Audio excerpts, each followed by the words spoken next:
مشہور کالم نگار ہیں جاوید چودھری.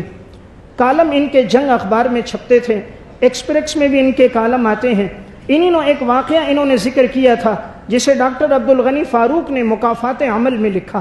یہ کہتے ہیں میں ایک شخص کو جانتا تھا جو میرے دوست کا والد تھا، بیماری میں مبتلا تھا، کئی عرصے سے بیمار تھا اور اس کی بیماری اتنی بڑھ گئی کہ اس کا جگر بالکل سکڑ گیا تھا. صرف 10 سے 15% اس کا جگر کام کرتا تھا. معدے نے کام کرنا چھوڑ دیا تھا. یہ پانی پیتا تو پیٹ میں پانی جمع ہو جاتا. ہر ہفتے کے بعد 4-5 بوتلیں اس کے پیٹ سے پانی نکالا جاتا تھا. اس کی غذا کیا تھی؟ آدھا گلاس جوس یا آدھا گلاس پانی، اس کے علاوہ کچھ نہیں کھا سکتا تھا. کروٹ بدلنا اس کے لیے مشکل تھی اور اس کو خادم بیت الخلا لے کر جاتے تھے. بغیر سہارے کے یہ اٹھ نہیں سکتا تھا. لیکن کہتے ہیں 3 سال کے بعد میرا وہاں جانا ہوا. میں نے کہا چلو انہیں دوبارہ دیکھ لیتا ہوں، بیمار ہیں، عیادت کرتا ہوں. کہتے ہیں جب گھر میں پہنچا ان کے تو عجیب بات میں نے کیا دیکھی کہ وہی شخص جو اتنا بیمار کروٹیں نہیں بدل سکتا تھا، ہاتھ میں لاٹھی لی ہوئی ہے، سینہ تان کر اپنے پورے گھر کے سامنے والے لان میں چکر لگا رہا ہے اور تیز تیز چل رہا ہے. پیشانی پر اس کے پسینہ آیا ہوا ہے. کہتے میں نے اپنی آنکھوں کو ملا، مجھ سے غلطی تو نہیں ہو رہی، لیکن دیکھا تو وہی. میں نے آواز دی اللہ نے آپ کو کیسے صحت دے دی، آپ تو کروٹ نہیں بدل سکتے تھے. انہوں نے کہا ٹھہرو مجھے 10 چکر پورے کرنے دو.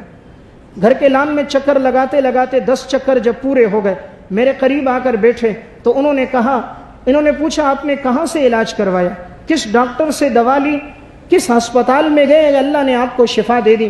کہا میں نے وہ دوا استعمال کی ہے. اگر وہ دوا سب استعمال کریں آج کے بعد ہسپتالوں کو تالے لگ جائیں گے، لوگ ڈاکٹروں حکیموں طبیبوں کے پاس نہیں جائیں گے، اللہ رب العزت کی طرف سے شفا ملے گی، ایسی دوا ہے. پوچھا کون سی دوا استعمال کی؟ انہوں نے واقعہ سنایا. کہا میری خدمت کے لیے ایک بچے کو رکھا ہوا تھا جو میرے بول و براز کو صاف کرتا، خدمت کیا کرتا تھا. 7 سے 8 سال اس بچے کی عمر تھی. وہ یتیم بچہ تھا. اس کے ماں باپ، سیلاب آیا تھا، سیلاب کے پانی میں گھر بھی ڈوب گیا، ماں باپ بھی ڈوب گئے، عزیز و اقارب نہ رہا. یہ ایک بچہ رہا تھا اور یہ کراچی آیا تھا. پھر وہاں پہ ان کی خدمت کرتا، 2 ٹائم کا اسے کھانا ملتا تھا. یہ کہتے ہیں ایک دن میں نے اس یتیم بچے سے پوچھا تھا بیٹا کیا تم چاہتے ہو علم حاصل کروں؟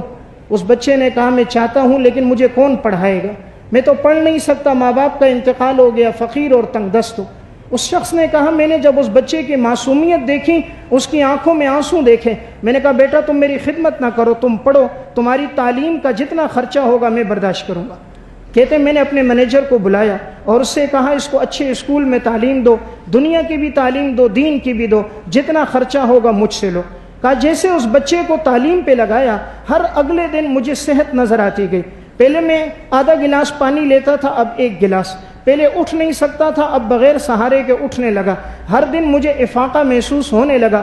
پھر میں نے 4 دن کے بعد کہا علاقے میں جتنے یتیم بچے ہیں سب کو جمع کرو، سب کو تعلیم دلاؤ، سب کا خرچہ میرے اکاؤنٹ سے دو. کہا 5 سے 7 بچے جمع ہو گئے، ان سب کی تعلیم شروع کر دی گئی، میرے اکاؤنٹ سے اس کا خرچہ تعلیم کا شروع ہو گیا.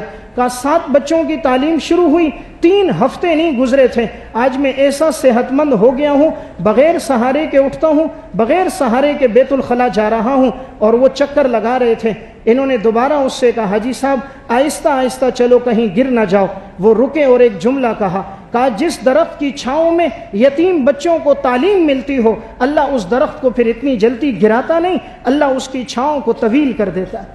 مجھے امید ہے یہ درخت کی چھائیں طویل ہوں گی اور یہ یتیم بچے تعلیم حاصل کریں گے. تو اللہ رب العزت نے دیکھے صدقے کے ذریعے، یتیموں پہ خرچ کرنے کے ذریعے لا علاج بیماری کو اللہ نے ٹھیک کر دیا.